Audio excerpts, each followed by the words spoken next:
దేవుని నామానికి మహిమ ఘనత ప్రభావములు కలుగునుగాక. హల్లెలూయా. ఈ కార్యక్రమాన్ని వీక్షిస్తున్న ప్రియమైన దేవుని బిడ్డలందరికీ మన ప్రభు రక్షకుడైన యేసుక్రీస్తు అతి శ్రేష్టమైన నామములో మీ అందరికీ నా హృదయపూర్వక నిండు వందనాలు, శుభాలు తెలియపరుస్తూ ఉన్నాను. ఈ నూతన సంవత్సరం 2025 సంవత్సరానికి మనం అడుగు పెట్టాం. దేవుడి కృప ఈ సంవత్సరం అంతా మీకు తోడై ఉండునుగాక. ఆమేన్. హల్లెలూయా. దేవునికి మహిమ కలుగునుగాక. చాలామంది మరి గడిచిన సంవత్సరంలో ఎన్నో పాటలు పడి ఉంటారు, ఎన్నో ఇబ్బందులు పడి ఉంటారు, ఎన్నో అవమానాలు, నిందలు, వ్యాధులు, బాధలు, కష్టాలు, ఇబ్బందులు, అనేకమైన సమస్యల నుండి మరి ఎంతగానో చిత్రహింసలు పడి ఉంటారు. గడిచిన సంవత్సరంలో కరోనా అయితేనేమి, ఆర్థికమైన పరిస్థితులు అయితేనేమి కదండి, ఎన్నో పరిస్థితులు గుండా మీరు వచ్చి ఉంటారు. అయితే ఈ సంవత్సరంలో మరి ఈ 2025 సంవత్సరంలో నీ జీవితంలో ఆశీర్వాదకరంగా ఈ సంవత్సరం ఉండాలని నువ్వు ఆశపడుతున్నావా? మేము కూడా మీ గురించి ప్రార్థన చేయాలని ఆశపడుతూ ఉన్నాం.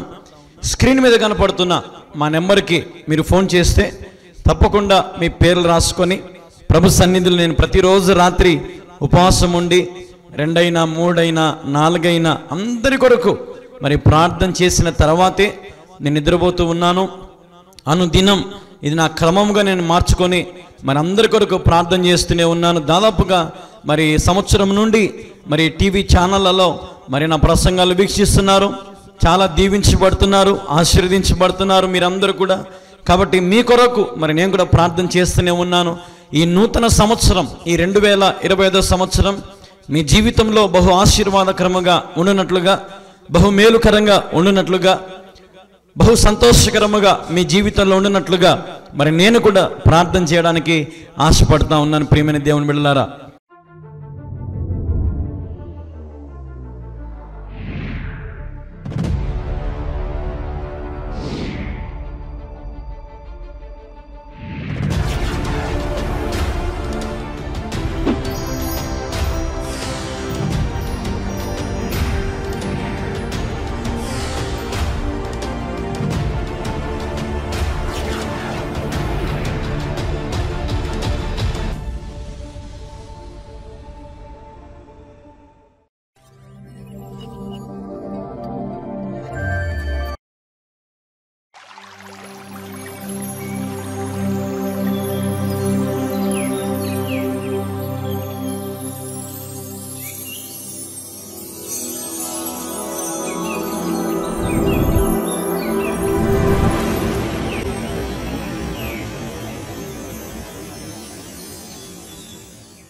అపోస్తల కార్యములు 20వ అధ్యాయము 27, 28.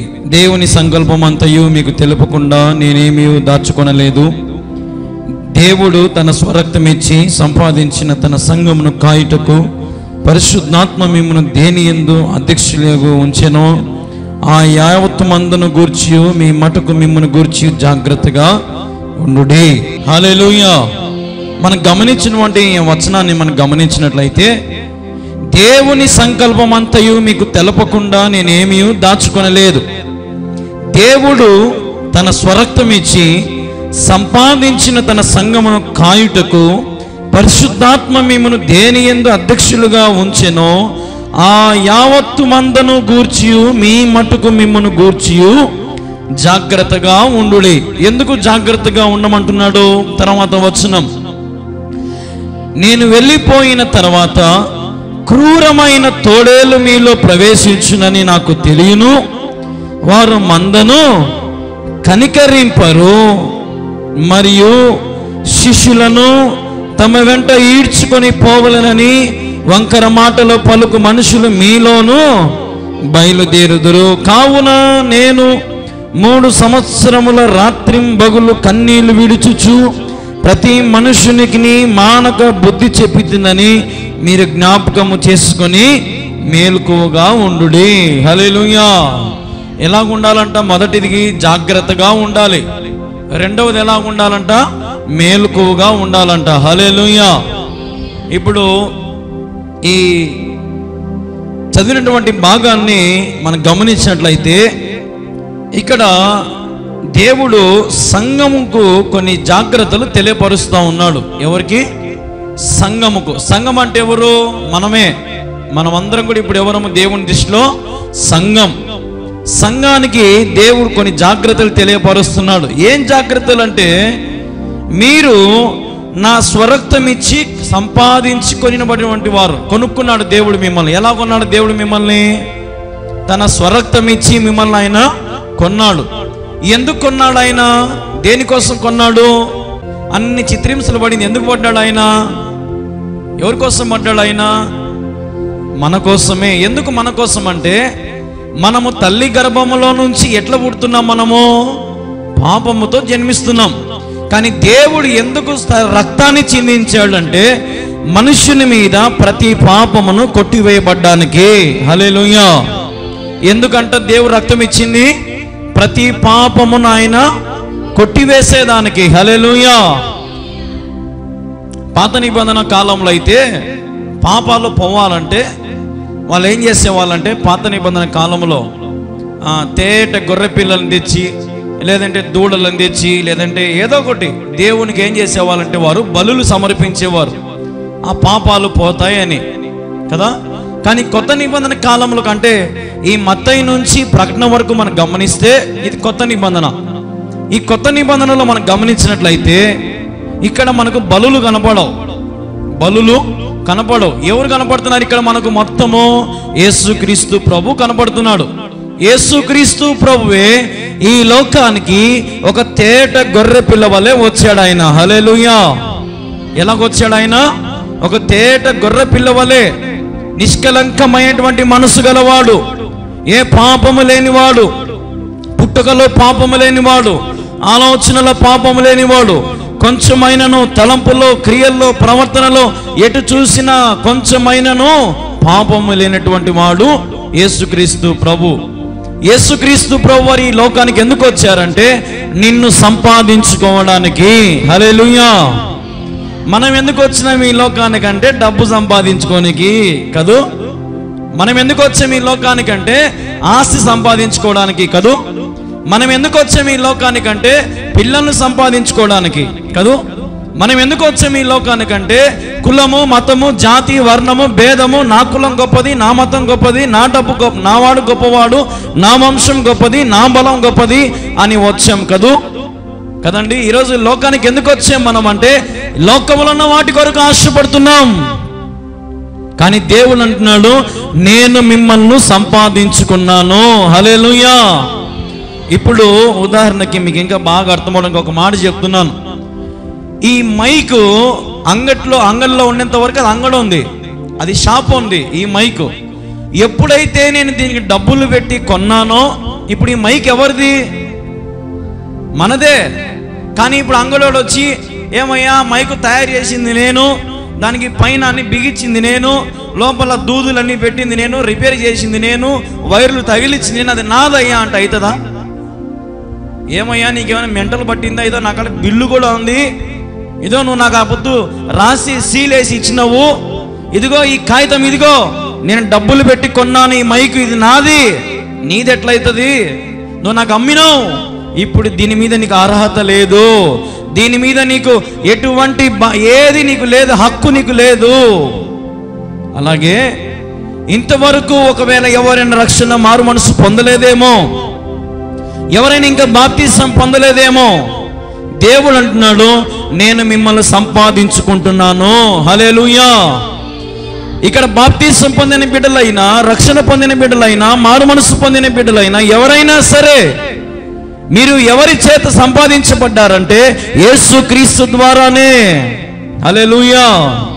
కళ్యాణ్ బాబు ద్వారా కాదు, లేదంటే లోకములోనే పాస్టర్లో, బిషప్లో, రెవరెండ్లో వీళ్ళ వల్ల కాదు. ఎవరి ద్వారా నీవు రక్షించబడ్డావు? దేవుని ద్వారా. ఎవరి ద్వారా నీ మనసు మారుతా ఉంది? దేవుని ద్వారా. దేవుడు ఎలాగ మాట్లాడుతున్నాడు మనతో? వాక్యముతో. హల్లెలూయా. ఇప్పుడు చాలా మంది అడుగుతారు, అన్న దేవుడు ప్రార్థనలో మనం ప్రార్థన చేస్తే దేవుడు మనకు జవాబు ఇస్తాడు కదా, మరి ఇంకా వాక్యం చదవడం ఎందుకు అంటారు కొంతమంది. అట్ట కూడా అడుగుతారు, వాక్యం ఎందుకు, ప్రార్థన ఎందుకంటే ఇప్పుడు మీకు ఒక చిన్న ఉదాహరణ చెప్తా. మీకు రెండు కన్నులు గొప్పయా, ఒక కన్నే గొప్పదా? పొరపాటున ఒక కన్ను మీకు కాని రాకపోతే మిమ్మల్ని ఏమంటాడు? గుడ్డోడే అంటాడు. ఒక కన్ను బాగా కానిచ్చినా కానీ మిమ్మల్ని ఏమంటారు? గుడ్డోడే కదా. ఒకవేళ రెండు కన్నులు ఉండి కూడా సక్రమంగా కాని రాకపోయినా గుడ్డోడే. అదే రెండు కన్నులు బాగా తేటగా కనపడతా ఉంటే మంచి చూపు ఉంది నీకు, బాగా కనపడతాయి నీకు అని అంటారు. అలాగే క్రైస్తవునికి ప్రార్థన, వాక్యం అనేవి చాలా ఇంపార్టెంట్. హల్లెలూయా. వాక్యము మనకు మార్గము చూపిస్తుంది. ప్రార్థన దేవునికి సహవాసము ఏర్పాటు చేస్తుంది. ఈరోజు నమ్మి రక్షించబడి మారు మనసు పొంది బాప్తిసం పొందిన దేవుని బిడ్డలారా, మీరు దేవుని చేత సంపాదించబడిన వారు, మీరు విలువ పెట్టి కొనబడిన వారు. మీరు మీ సొత్తు కాదు, మీరు దేవుని సొత్తు అయి ఉన్నారు. దేవునికి మహిమ కలుగును గాక.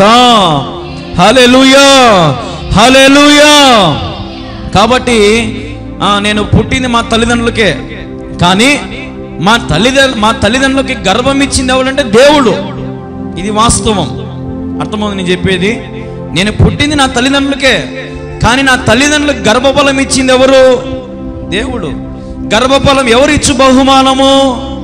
దేవుడిచ్చు బహుమానము. హల్లెలూయా. కాబట్టి ఈ రోజున మనము ఈ లోకానికి ఎందుకు వస్తున్నాము అంటే, దేవుడు మనల్ని ఎందుకు సంపాదించుకున్నాడో ఆయన సంకల్పమును బట్టి, ఆయన పిలుపును బట్టి మనము లోబడి, ప్రభువా నీవు నన్ను సంపాదించుకున్నావు, నేను నీకోసం ఏం పని చేయాలా? ఇప్పుడు ఈ మైకుని నేను సంపాదించుకున్నట్టే కదా. ఇప్పుడు ఈ మైకు పని ఏంది? మీకు బాగా వినపడేట్టు చేయాలా ఈ మైకు పని. నేను ఇన్ని పన్నుపో, నేను చెడిపోతా అంటే అవుతుందా? ఎందుకే నిన్ను కొనింది, నేను డబ్బులు పెట్టి కొనింది ఎందుకు? నువ్వు మాట్లాడితే నువ్వు మాట్లాడాలా కదా. నేను మాట్లాడను, నేను అలిగి మూసుకొని పక్కన ఉంటా, చెడిపోయి పక్కన ఉంటా, నేను నిన్ను తెచ్చుకోమనేనా, నేను నాకు అవసరమా నీకు అని అంటది ఈ మైకు? అనదు.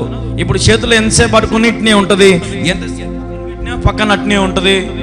ఎందుకు? ఇది మనం సంపాదించినటువంటి వస్తువు. ఈరోజు దేవుడు కూడా నిన్ను సంపాదిస్తున్నాడు. ఎందుకంటే నీవు ఆయన నోటి బూరగా ఉంటావని. హల్లెలూయా. ఎలాగుంటావని? నువ్వు ఆయన నోటి బూరగా. ఇప్పుడు ఈ మైక్ నాకు బూర లాంటిది. అలాగే ఈరోజు నీవు నేను కూడా దేవుని చేతిలో ఒక బూరలాగా ఉండాలా. దేవుడు నిన్ను ఎప్పుడు వాడుకుంటే అప్పుడు రెడీ అనాలా. దేవుడు నిన్ను ఎప్పుడు రెండుసేపు ఉండు నాని, ఈ పొద్దు నీది కాదులే, రేపు వాడుదులే పాట, నువ్వు రేపు వాక్యం చెప్పుదులే నువ్వు అంటే సరే ఓకే అని పక్కన గమ్మున ఉండాలా. అంతేగాని నన్ను పక్కన పెట్టినాడు, ఈ పొద్దు కొత్త మైక్ వచ్చిందని పాత మైకు పక్కన పెట్టి కొత్త మైకును పట్టుకో అన్నాడు చూడు అని ఈ మైక్ బాధపడితే అవుతుందా?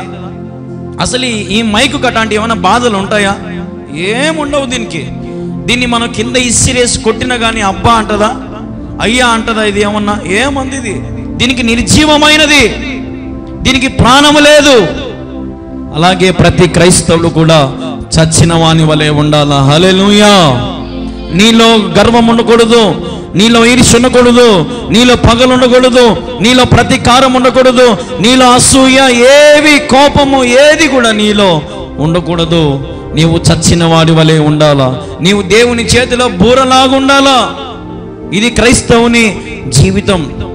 దేవుని నమ్మిన బిడ్డలు, దేవుని ఆశ్రయించిన బిడ్డలు ఏ రీతిగా ఉండాలంటే, నిన్నగాక మొన్ననే ఒరిస్సాలో ఇద్దరు క్రైస్తవులు భార్య భర్తలు సేవ చేస్తూ ఉంటే మందిరం మీదకి వచ్చి మందిరాన్ని అంతా కూడా కూల్చేశారు. కొయ్యలు వేసుకొని మందిరం పైన పట్టేసుకొని ఏదో చిన్నగా జరుపుకుంటున్నారు పేద సంఘం. ఆ ఊరి ప్రజలందరూ వచ్చి మిందపడి ఆ మందిరాన్ని అంతా కూల్చేసి ఆ పాస్టర్ బట్టలన్నీ ఇప్పి ఆ పాస్టర్ భుజం మీదకి ఈవల్లో కాలు దిగేసి ఆమెని ఎత్తుకొని పాస్టర్ నడుచుకుంటా పోతా ఉంటే పాస్టమ్మను పైన కొడుతూ ఉన్నారు కట్టెలతో, లాఠీలతో. పొరపాటు నా గతి మాకు పడితే సేవ చేయగలుగుతామా? వాళ్ళు నిజంగా ఎంత గొప్ప వాళ్ళు అంటే, వాళ్ళు కొడుతూ ఉన్నా కానీ ఏమంటున్నారు తెలుసా? బోలో యేసు మసీకే, హల్లెలూయా. వాళ్ళు కొడుతూ ఉన్నారు, వీళ్ళేమో హిందీలో దేవుని మాటలు చెప్తా ఉన్నారు. భార్య ఏమో పైన ఎక్కి ఉంది, కొడుతూ ఉన్నారు, జుట్టు బీకుతో కొడుతూ ఉన్నారు. బట్టలేవి ఇద్దరికి ఊరేగిస్తా ఉన్నారు ఊర్లో. కానీ నోట్లో నుంచి యేసు మసీకి జై. దేవునికి మహిమ అంటా ఉన్నారు, దేవునికి స్తుతి అంటున్నారు. ఈరోజు ఎటువంటి భక్తి మనలో కనబడుతున్నదా? ఈరోజు మన జీవితంలో మనం ఎంత దాచుకుంటున్నామో మన శరీరాన్ని, మన దేహాన్ని దేవుని కొరకు వాడుకోకుండా. దేవునికి మంచి స్వరం ఇచ్చాడు ఒక పాట పాడడానికి, కానీ మనకు సిగ్గు. దేవునికి మంచి అవకాశం ఇచ్చాడు ఆయన నామాన్ని ప్రకటించడానికి, కానీ మనకు భయం. ఎవరికైనా సువార్త చెబితే ఒరే మీరు తక్కువ కులం వాళ్ళని అంటారేమో అని భయం. ఒరే మీరు ఆ ఇంగ్లీష్ దేవుని నమ్ముకున్నారంటారని భయం. ఈరోజు మన దేవుణ్ణి మనం ప్రకటించుకోవడానికి కూడా ఎంతో భయపడుతున్నాం. ఎన్ని రకాలుగా పడుతున్నారంటే క్రైస్తవులు అణిచివేయడానికి. మరి నువ్వు మొక్కల్లోకి ప్రార్థన చెయ్యవు, దేశం ఏమైపోతుందో నీకు తెలియదు. నీ తిండి గోల నీదే, నీ సంపాదన గోల నీదే, నీ పిల్లల గోల నీదే, నీ గోల నీదే సరిపోయింది ఇంట్లో. ఎప్పుడు దేశం కొరకు ప్రార్థిస్తున్నావా? అధికారుల కొరకు ప్రార్థిస్తున్నావా? సంఘం కొరకు ప్రార్థిస్తున్నావా? సేవకుని కొరకు ప్రార్థిస్తున్నావా? సేవకునికి దేవుడు పోషణ ఇచ్చేలాగా ప్రార్థన చేస్తున్నావా? అన్ని రకాలుగా నీవు దేవుని విషయంలో వాడబడగలుగుతున్నావా? మనం ఆలోచన చేయాలి. ఈ రోజున దేవుని విషయంలో లెక్క చెప్పాల్సిన వారిగా మనం ఉన్నాము. హల్లెలూయా. ఎందుకు లెక్క చెప్పాలంటే మీకు ముందే చెప్పిన, ఆయన మనల్ని ఏం చేస్తాడంట? సంపాదించుకున్నాడంట. హల్లెలూయా. సంపాదించుకున్నాడు ఆయన. ఇప్పుడు ఈ మైక్ నేను సంపాదించుకున్నాను, ఇది చెడిపోతే దీన్ని నేను మళ్ళా రిపేర్ చేయించుకొనైనా సరే మళ్ళా తెచ్చి నేను వాడుకుంటా. దీన్ని పక్కన మారేస్తానా? పారేయను. దేవుడు కూడా అంతే. ఒక్కొక్కసారి మన జీవితంలో నిరాశ నిస్పృహలో అలిగి సొలసి దేవుని మీద కోపడి దూషించి పక్కకెళ్ళిపోతూ ఉంటాం. నాకు వద్దు ఈ మందిరం వద్దు, నాకు ఈ వాక్యం వద్దు, ఈ పాటలు వద్దు, ఈ దేవుడు వద్దు, ఏమొద్దు అంటాం. కానీ దేవుడు మళ్ళీ చెడిపోయిన నీ బ్రతుకును బాగు చేసి దేవుని మందిరాన్ని నడిపించుకుంటాడు ఆయన. అంత సామర్థ్యం గల దేవుడు మన దేవుడు. నువ్వు అనుకోవచ్చు నా తలంపులే జరుగుతున్నాయిలే, నా క్రియలే జరుగుతున్నాయిలే, నా ఆలోచనలు జరుగుతున్నాయి నీవు అనుకుంటున్నావేమో. కానీ మనమందరం ఎవరి చేతిలో ఉన్నామంటే దేవాది దేవుని చేతిలో ఉన్నాం. ఈరోజు మనమందరం ఆయన స్వరక్తము చేత సంపాదించబడిన వారము. కాబట్టి నీ తలంపులు పుట్టక మునుపే నీ ఆలోచన ఆయనకు తెలుసు. నీ నడవడికను నడవక మునితే ఆయనకు నువ్వు ఎక్కడికి నడుస్తావో ఆయనకు తెలుసు. నీ చేతిలో చేసే ప్రతి పని నువ్వు చేయక మునుపే ఆయనకు తెలుసు. ఆయనకు మరుగనేది ఏదియూ లేదు. మరి ఇంత గొప్ప దేవుడు ఈరోజు నీ కొరకు చేతులు చాచి పిలుస్తూ ఉంటే, నీ కొరకు ఇంత సత్యమైన వాక్యాన్ని ప్రకటిస్తూ ఉంటే, నీ కొరకు దేవుడు ఇంత ఘనమైన ఆశ్చర్యమైన కార్యాలను జీవితంలో దేవుడు జరిగిస్తూ ఉంటే, మరి నీవు కృతజ్ఞతగా లేవే? ఉన్నారా కృతజ్ఞతగా? దేవునికి ఆలోచన చేసుకోండి. మీ మనసాక్షికే ఆలోచించుకోండి. నీ కుటుంబం దేవుని మందిరానికి వస్తుందా? నీ బిడ్డలు దేవుని మందిరానికి వస్తున్నారా? నీ కుమార్తెలు దేవుని మందిరానికి వస్తున్నారా? తన్నైనా సరే పిలుచుకొని రావాలా దేవుని మందిరానికి. ఎవరినైనా సరే నువ్వు రా ముందు మందిరానికి. ఎందుకు? నీకు ఇప్పుడేం పని ఉంది? ఎక్కడికి పోతున్నావు? నువ్వు రా మందిరానికి. మందిరానికి నువ్వు నీ బిడ్డలు నడిపించుకుంటే రేపు నువ్వు ముసిల్దానవైతే నీకు అన్నం పెడతాడు వాడు. రేపు నువ్వు ముసిలోడు అయితే నీకు వాడు సహాయం చేయగలుగుతాడు దేవుని ప్రేమను బట్టి. నువ్వు ఇంటికాడు టీవీ చూసా కూర్చొని అయినా మేము ప్రార్థనకు పోయి వచ్చామంటే ఆ టీవీలో అన్ని అత్తని దన్నేటి, మామని దన్నేటి, నాయనని దన్నేటి చూపించారు వాళ్ళు. రేపు నువ్వు ముసిల్దాన వినాక నిన్ను కూడా అట్నే దన్నుతారు, నిన్ను కూడా అట్నే చేస్తారు. దేవుని ప్రేమ నేర్పియాలా. సంఘములో విశ్వాసులు ఐక్యత కలిగి. హల్లెలూయా. ఈరోజైనా ప్రభు సన్నిధిలో చేరిన మనం ప్రభు కోసం ఒక బలమైన తీర్మానం తీసుకోండి. ఎండిన జీవితాన్ని ఏం చేయగలుగుతాడు? చిగురింప చేయగలుగుతాడు. హల్లెలూయా. దేవుడు మీకు ప్రేరేపించిన కాడికి సమర్పించండి, సహాయం చేయండి. దేవుని మందిర నిర్మాణంలో మీరు కూడా పాలు భాగస్థులు అవ్వాలని ప్రభు పేరిట మరి మీ అందరికి కూడా మనం చేస్తా ఉన్నాం. ప్రేమతో మీ కళ్యాణ్ బాబు.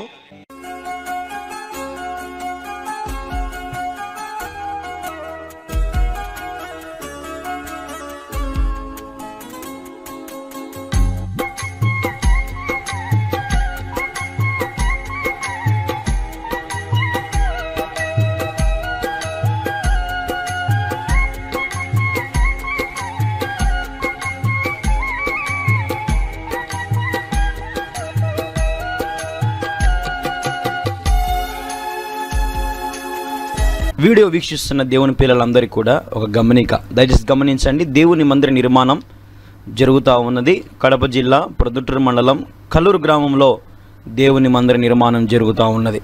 మీ వంతు మీ కుటుంబం తరపున మీ తరపున ఈ మందిర నిర్మాణానికి సహకరిస్తారని ప్రభు పేరట మీ అందరికీ కూడా పిలుపునిస్తా ఉన్నాం. మీరు ఇచ్చే ప్రతి రూపాయి దేవుని మందిరంలో నమ్మకంగా వాడతాం. కాబట్టి జ్ఞాపకం చేసుకోండి, మీ కుటుంబాన్ని దేవుడు తప్పక దీవిస్తాడు, ఆశీర్వదిస్తాడు. దేవుని మందిర నిర్మాణానికి మీ వంతు సహకరిస్తారని యేసుక్రీస్తు నామములో మీ అందరికి కూడా మనవి చేస్తూ ఉన్నాం. ఈ మందిర నిర్మాణం కొరకు ప్రార్థించండి. మీరు ఏ సంఘమైనా, మీరు ఏ మందిరానికి వెళ్ళినా ఇది మన మందిరం అనుకుందాం. దేవుని పనికి మనం అందరం కలిసికట్టుగా ఈ మందిరాన్ని మనం పూర్తి చేసుకుందాం. ఆలోచించొద్దు. దేవుని ప్రేరేపణ బట్టి దేవుడు మీకు ఎంత ప్రేరేపిస్తే అంత ఈ మందిరానికి మీ కానుక రూపంలో పంపించి దైవ దీవెనలు పొందండి. దేవుడు ఖచ్చితంగా మీ కానుకను దీవిస్తాడు. 30 దేవుడు మీ ప్రతి కానుకను దీవించి ఆశీర్వదిస్తాడు. కాబట్టి దేవుని కార్యానికి నిర్లక్ష్యం చేయొద్దు, అలక్ష్యం చేయొద్దు. దేవుడు మీకు ఎంత ప్రేరేపిస్తే అంత స్క్రీన్ మీద కనపడుతున్న మా ఫోన్పే, గూగుల్ పే నెంబర్కి మీ యొక్క కానుకను పంపించి ఈ మందిర నిర్మాణంలో మీరు కూడా భాగస్వాములు అవ్వాలని యేసుక్రీస్తు అతి శ్రేష్టమైన నామంలో మీ అందరినీ కూడా ఆహ్వానిస్తూ ఉన్నాం. ప్రభు సహాయం చేయనట్లుగా ఈ మందిర నిర్మాణానికి మనమందరం కలిసికట్టుగా నిర్మాణం చేసుకుందాం. ప్రభు సహాయము, ప్రభు కృపను బట్టి ఈ మందిరం అతి త్వరలో మనం ముగించుకుందాం. మనందరం చేయగలుగుదాం. ఇచ్చేవారు త్వరగా ప్రభు మందిరానికి సహకరించండి, ఆలస్యం చేయొద్దు. దేవుడు మీకు ప్రేరేపిస్తే వెంటనే మీరు సహకరించండి. అతి గొప్ప మందిరం నిర్మించబడతా ఉంది. మీరు వీడియోలో చూస్తూ ఉన్నారు. కాబట్టి ఈ గొప్ప మందిరంలో మీ వంతు మీరు కూడా చేయి వేయాలని యేసుక్రీస్తు నామములో మిమ్మల్ని అందరం కూడా అడుగుతూ ఉన్నాం. సహకరించండి, పాల్గొనండి, దీవెనలు పొందండి. దేవుడు మిమ్మల్ని దీవించును గాక. ఆమేన్. వీడియో వీక్షిస్తున్న దేవుని పిల్లలందరికీ కూడా ఒక గమనిక, దయచేసి గమనించండి. దేవుని మందిర నిర్మాణం జరుగుతూ ఉన్నది. కడప జిల్లా ప్రొద్దుటూరు మండలం కల్లూరు గ్రామంలో దేవుని మందిర నిర్మాణం జరుగుతూ ఉన్నది. మీ వంతు మీ కుటుంబం తరపున, మీ తరపున దేవుడు మీకు ఎంత ప్రేరేపిస్తే అంత ఈ మందిర నిర్మాణానికి సహకరిస్తారని ప్రభు పేరట మీ అందరికీ కూడా పిలుపునిస్తా ఉన్నాం. మీరు ఇచ్చే ప్రతి రూపాయి దేవుని మందిరంలో నమ్మకంగా వాడతాం. కాబట్టి జ్ఞాపకం చేసుకోండి, మీ కుటుంబాన్ని దేవుడు తప్పక దీవిస్తాడు, ఆశీర్వదిస్తాడు. దేవుని మందిర నిర్మాణానికి మీ వంతు సహకరిస్తారని యేసుక్రీస్తు నామములో మీ అందరికి కూడా మనవి చేస్తూ ఉన్నాం. ఈ మందిర నిర్మాణం కొరకు ప్రార్థించండి. మీరు ఏ సంఘమైనా, మీరు ఏ మందిరానికి వెళ్ళినా ఇది మన మందిరం అనుకుందాం. దేవుని పనికి మనం అందరం కలిసికట్టుగా ఈ మందిరాన్ని మనం పూర్తి చేసుకుందాం. ఆలోచించొద్దు. దేవుని ప్రేరేపణ బట్టి దేవుడు మీకు ఎంత ప్రేరేపిస్తే అంత ఈ మందిరానికి మీ కానుక రూపంలో పంపించి దైవ దీవెనలు పొందండి. దేవుడు ఖచ్చితంగా మీ కానుకను దీవిస్తాడు. 30 దేవుడు మీ ప్రతి కానుకను దీవించి ఆశీర్వదిస్తాడు. కాబట్టి దేవుని కార్యానికి నిర్లక్ష్యం చేయొద్దు, అలక్ష్యం చేయొద్దు. దేవుడు మీకు ఎంత ప్రేరేపిస్తే అంత స్క్రీన్ మీద కనపడుతున్న మా ఫోన్పే, గూగుల్ పే నెంబర్కి మీ యొక్క కానుకను పంపించి ఈ మందిర నిర్మాణంలో మీరు కూడా భాగస్వాములు అవ్వాలని యేసుక్రీస్తు అతి శ్రేష్టమైన నామంలో మీ అందరినీ కూడా ఆహ్వానిస్తూ ఉన్నాం. ప్రభు సహాయం చేయనట్లుగా ఈ మందిర నిర్మాణానికి మనమందరం కలిసికట్టుగా నిర్మాణం చేసుకుందాం. ప్రభు సహాయము, ప్రభు కృపను బట్టి ఈ మందిరం అతి త్వరలో మనం ముగించుకుందాం. మనందరం చేయగలుగుదాం. ఇచ్చేవారు త్వరగా ప్రభు మందిరానికి సహకరించండి, ఆలస్యం చేయొద్దు. దేవుడు మీకు ప్రేరేపిస్తే వెంటనే మీరు సహకరించండి. అతి గొప్ప మందిరం నిర్మించబడతా ఉంది. మీరు వీడియోలో చూస్తూ ఉన్నారు. కాబట్టి ఈ గొప్ప మందిరంలో మీ వంతు మీరు కూడా చేయి వేయాలని యేసుక్రీస్తు నామములో మిమ్మల్ని అందరం కూడా అడుగుతూ ఉన్నాం. సహకరించండి, పాల్గొనండి, దీవెనలు పొందండి. దేవుడు మిమ్మల్ని దీవించును గాక. ఆమేన్.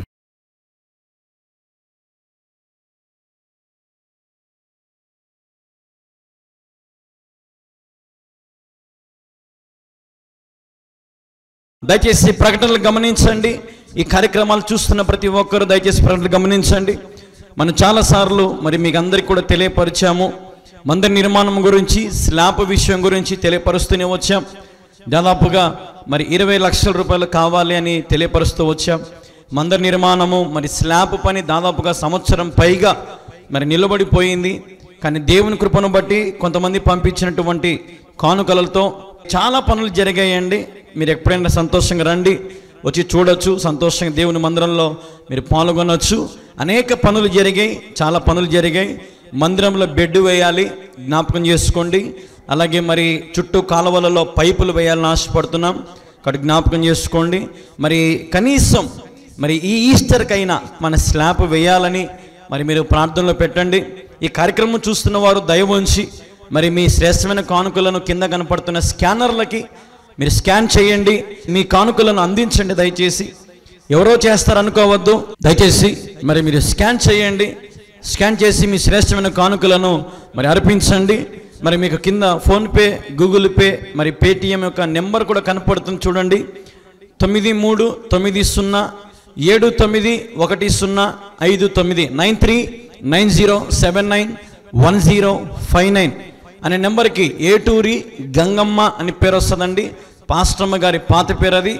బ్యాంకులో అదే పేరు ఉంది కాబట్టి ఆ పేరును మార్చలేమన్నారు కాబట్టి అదే పేరు కొనసాగిస్తూ ఉన్నాం. కాబట్టి మీ వంతు మీరు తప్పకుండా ఈ నెంబర్లకి, ఈ స్కానర్లకి మీరు సహకరిస్తే అవి నేరుగా మరి నాకు అందుతాయి. కాబట్టి మీరు ఎక్కడున్నా, ఏ ప్రాంతంలో ఉన్నా ఈరోజు సాయంత్రంలోగా మీ శ్రేష్టమైన కానుకలను మీరు అందించండి. నా దగ్గర లేదు అనొద్దు, ఎవరో ఒకరు చేసి ఉంటారులే అనుకోవద్దు. ఎవరూ చేయరు, మనమే చేయాలా, మనమే ముందుకు రావాలా. ఈ దేవుని పనికి విశ్వాసులమైన మనమందరం ఆయన నామాన్ని మహిమపరుస్తూ మన సమర్పణ ప్రభుకు సమర్పించుకుంటే ఈ మందిరము కట్టబడాక దేవుడు మిమ్మల్ని కూడా బహుగా ఆశీర్వదిస్తాడు. దేవుడు మీ పరిస్థితులను కూడా అత్యధికముగా ఆశీర్వదిస్తాడు. మేము కొరతల్లో ఉన్నాం, మా జీవితంలో సమృద్ధి లేదు, మేము సమస్యల్లో ఉన్నామనే దేవుని పనిని నిర్లక్ష్యం చేయదు. దేవుని పనికి పూనుకోండి, ఆయన మీ పనికి కూడా పూనుకుంటాడు. ఈ మాట నేను సెలవిస్తున్నాను. దయచేసి దేవుని పని మీరు చేయండి, ఆయన మీ ప్రతి పనులు కూడా ఆయన చేస్తాడండి. కాబట్టి ప్రియమైన దేవుని ప్రజలారా, దేవుని బిడలారా, మీ జీవితంలో గొప్ప మేలుల రుచి చూడాలంటే దేవుని పనికి మీరు పాలి భాగస్తులు అవ్వండి. ఒక ఇటుకకైనా, ఒక ఇసుకకైనా, సిమెంటుకైనా, కంకరకైనా, మరి కడ్డీలకైనా, కరెంటు పనులకైనా, మరి ఫ్లోరింగ్ విషయంలో అయినా, మరి పరిశుద్ధ స్థలం విషయంలో అయినా, మీరు ఏ పనికైనా సరే పాలు భాగస్తులు అవ్వండి. దయచేసి ఎవరో చేస్తారులే అని ఎప్పుడూ అనుకోవద్దు. ఇప్పుడే మీ శ్రేష్టమైన కానుకలు అందించండి. మేము క్రీస్తు పేరట మందిరంలో అవసరాలు, మీరందరూ నా సంఘము, నేను ప్రతి సంవత్సరము మరి మీకు వాక్యాలు అందిస్తూనే ఉన్నాను, ప్రతిరోజు అందిస్తూనే ఉన్నాను. కాబట్టి మీరందరూ నా ఆత్మీయ బిడ్డలుగా భావిస్తూ ఈ మందిర నిర్మాణం గురించి మీ అందరికీ పంచుకోవాలని పంచుకుంటా ఉన్నానండి. ఇది మరుగున పెట్టే విషయం కాదండి. కాబట్టి జ్ఞాపకం చేసుకోండి, దీన్ని తప్పుగా చూడొద్దు, పాజిటివ్గా చూడండి. దేవుని పనికి మనము తప్ప ఎవరు చేస్తారు, మీరు ఆలోచన చేయండి. కాబట్టి ముందుకు రండి, స్కాన్ చేయండి. మీ వంతు మీరు తప్పక సహకరించాలని ప్రభు పేరిట మనవి చేస్తున్నాను. అలాగే మందిరం ఒక నిర్మాణం చూపిస్తారు చూడండి. అన్ని పనులు కూడా స్టార్టింగ్ నుంచి చూపిస్తూనే ఉన్నాం. ప్రతి ఒక్క పని చూపిస్తున్నాం, మా గృహము చూపిస్తున్నాం. ఈ నేటి కాలంలో ఇట్లాంటివన్నీ డైరెక్ట్గా చూపించే సేవకులు ఉన్నారండి. యథార్థంగా వాక్యం ఏం చెప్తుంది? యథార్థవంతులను నేను వర్ధిల్లింపజేస్తానని వాక్యం చెప్తుంది. యథార్థంగా నేను ఉంటాను, నాకు మోసం చేయడం చేత కాదు. వచ్చిన ప్రతి రూపాయి నమ్మకంగా దేవుని పని విషయంలో వాడుతూనే ఉన్నాం, ప్రయాసపడుతూనే ఉన్నాం. ఇట్లాంటి మందిరాన్ని ఒకప్పుడు కంప చెట్లు ఉండేటువంటి ఇక్కడ, అట్లాంటిది పరిస్థితి మార్చేశాడు దేవుడు. అంత కష్టపడి రాత్రి పగుళ్ళు మేలుకొని ప్రయాసపడి మరి పనులు చేస్తూ, నేను కూడా ఒక కూలిమాన్లాగా పని చేస్తూ, మీరు చూడలేదా అండి ఎంత కష్టపడుతున్నానో, ఎంత ప్రయాసపడుతున్నానో దేవుని మందిర నిర్మాణ విషయంలో. ఈ మందిరం నిర్మించబడితే దాదాపుగా 10-15 గ్రామాలకు మరి సువార్త అందించబడుతుంది. రేపు అనేకులు, అన్యులు, భక్తిహీనులు, అవిశ్వాసులు ఈ మందిరంలోకి రావాలని ప్రయాసపడుతున్నానండి. మీరు ఎక్కడో ఉన్నా, ఏ ప్రాంతంలో ఉన్నా, ఏ రాష్ట్రంలో ఉన్నా కొంచెం ప్రభువుకు సహకరిస్తే మనం ఏం నష్టపోమండి. కాబట్టి దయచేసి మీరు చూసేవారు ముందుకు రావాలి, దేవుని ప్రేరేపణ కలిగి ముందుకు రండి. ఒక యవనస్తుని, మీ బిడ్డ లాంటి వాడిని, మరి మీ దైవ సేవకుని మరి 2 చేతులు జోడించి మీకు మనవి చేస్తూ ఉన్నాను, ప్రార్థనలో పెట్టండి. దయచేసి అన్నిటికంటే ప్రార్థన ఇంపార్టెంట్, ప్రార్థన చేయండి. అలాగే మీ గుప్పిళ్ళు ధారాళముగా విప్పండి. ఎవరో చేస్తారనుకోవద్దు. ఈరోజు ఈ కొత్త సంవత్సరంలో ఈ కార్యక్రమం చూస్తున్న మీరు దేవునికి శ్రేష్టమైనవి ఇవ్వండి. ఈ నెల మరి మొదటి వారమే కదా, అనేకులకు మరి దేవుడు ఎంతగానో దీవించాడు కదా, ఆశీర్వదించాడు కదా. దేవునికి విత్తడంలో మనం ఎంతగానో దీవించబడతాం, ఆశీర్వదించబడతాం. దయచేసి మీరు తప్పకుండా ప్రేమ కలిగి ఈ మందిరాన్ని ప్రేమించి ఈ మందిర స్లాబ్ విషయంలో మీరు గుప్పిలు విప్పాలని ప్రభు పేరిట మరీ మీకు తెలియపరుస్తూ ఉన్నాను. ఏ రాష్ట్రం నుంచి చూస్తున్నా, ఏ దేశం నుంచి చూస్తున్నా ఒక యవనస్తునిగా ప్రయాసపడుతున్నాను సేవలో. మరి ఏడతెగక ప్రయాసపడుతున్నాను. చాలా బాకీలు ఉన్నాయి. మరి డిసెంబర్లో అనేకమైన పనులు పెట్టాము, కొన్ని లక్షల రూపాయలు బాకీలు ఉన్నాయి. ఆ బాకీలన్నీ మనం కట్టాలి. పరిచర్యకు ఏ అప్పు ఉండకూడదని నేను ఆశపడుతూ ఉన్నాను. కాబట్టి మీరు కూడా దయదలిచి, మీరు ఉద్యోగస్తులైతే, ఎంప్లాయీస్ అయితే, ఇంజనీర్స్ అయితే, మరి దేవుడు మీకు ఒక బిజినెస్ ఇచ్చి ఉంటే ఒకసారి గొప్ప కానుకను ప్రభు మందిరం విషయంలో, ఈ పరిచర్య విషయంలో విత్తండి. దేవుడు మిమ్మల్ని దీవిస్తాడు, ఆశీర్వదిస్తాడు. కాబట్టి మీ కానుకలు అందించి ఈ మందిర స్లాబ్ విషయంలో సహకరించండి. ఇప్పుడే సహకరించండి, దేవుడు మిమ్మల్ని దీవిస్తాడు. సహకరించండి, సహకరించండి, సహకరించండి. ప్రార్థించండి, ప్రార్థించండి, ప్రార్థించండి. దేవుడు మిమ్మల్ని దీవించును గాక. Amen, amen, amen. Praise the lord.